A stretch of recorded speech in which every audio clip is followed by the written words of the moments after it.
9/11 2001, New York. 11th of March 2004, Madrid. 7/7 2005, London. Dates that live in infamy, terrorism attacks that defined a decade. International terrorism demanded an international response.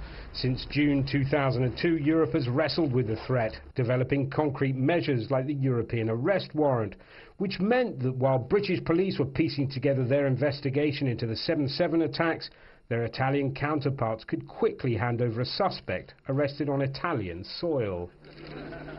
The Madrid attacks in March 2004 led the European Council to move towards a common strategy on terrorism. They chose the Dutchman Gijs de Vries as the Counter-terrorism Coordinator. His task to support national measures to investigate and prevent terrorism and to protect people, property and essential infrastructure from attack. To that end, the European Union introduced passports carrying biometric data. The holder is identified through physical characteristics such as fingerprints or iris scans, making faking the passports no easy matter.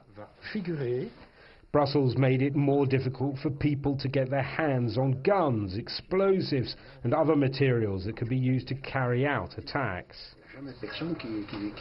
Europol, the organisation that coordinates collaboration between different national police forces, was also strengthened. The threat of cyber terrorism was also a preoccupation, as was the use of the internet to spread hate speech for recruitment. But for all these measures, the political will to pool security to a European level was not always backed up by cash.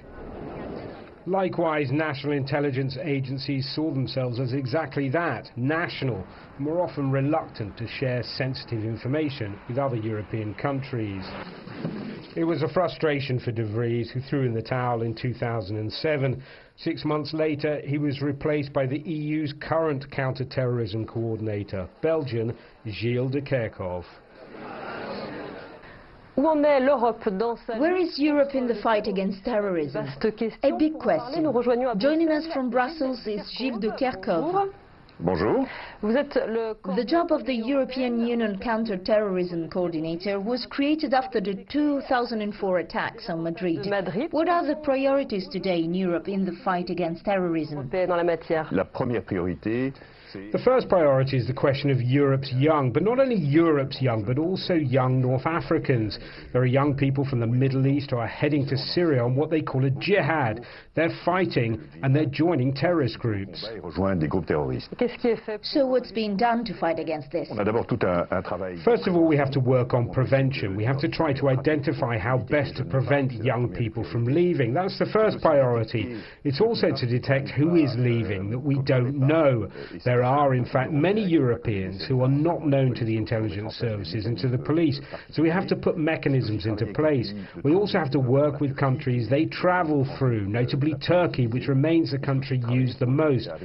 We also have to work with the countries that these fighters come from, for example, Tunisia, also other countries in the region, such as Egypt and Morocco, etc.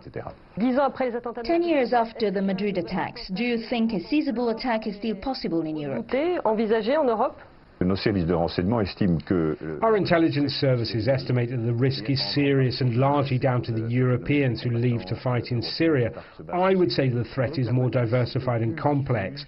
On the eve of 9/11, we were confronted by Al-Qaeda, an organization with a structure like a multinational. And because of that, it was perhaps a little simpler to identify who we had to pursue. Today, we're seeing the proliferation of what you might call franchises. We have one or two such franchises in Syria and Iraq. We still have the heart of Al-Qaeda in Afghanistan and on the Arab Peninsula, in the Sahel and in the north of Africa. The situation is much more complex. At the same time, our response has become much more subtle and effective. That means that since the attacks on Madrid and London, we've had no more attacks in Europe. We've had isolated and dramatic incidents, but not of the same magnitude. I think we're better prepared and have more intelligence and have been more effective, but the threat still remains serious. En Europe, si ce n'est des actes isolés qui sont dramatiques, mais qui n'ont pas la même ampleur. Donc je pense que nous sommes mieux préparés, nous sommes plus intelligents et nous sommes peut-être plus effectifs, mais la menace reste sérieuse. Has more progress been made, for example, in matters of cooperation? Alors, une grande partie de notre travail est... A large part of our work and of my work is cooperation with countries outside Europe who are confronted with terrorism. We're looking to make sure that they're adequately equipped in a legal sense so that their definition of terrorism is not so large that it also allows them to suppress political opposition.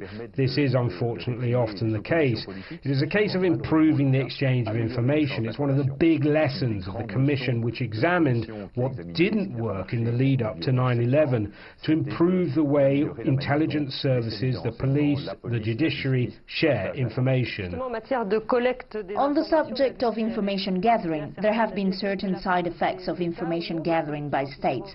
Governments seem to have less and less scruples about prying into the private lives of their citizens, not just in the US but also in Europe. What do you think about that? Nous sommes très attentifs. We're very careful to make sure that there's a good balance between the necessity of gathering data. Nobody denies that we have to avoid terrorist attacks. At the same time, we have to respect people's private lives. We're working on a number of laws to protect data held on people. We are also embroiled in a difficult debate with the United States following the Snowden revelations, but also with other countries outside Europe, and we make data protection an important condition of our cooperation. Une condition importante de notre coopération. Gilles de Kerchove, thank you. Avec plaisir.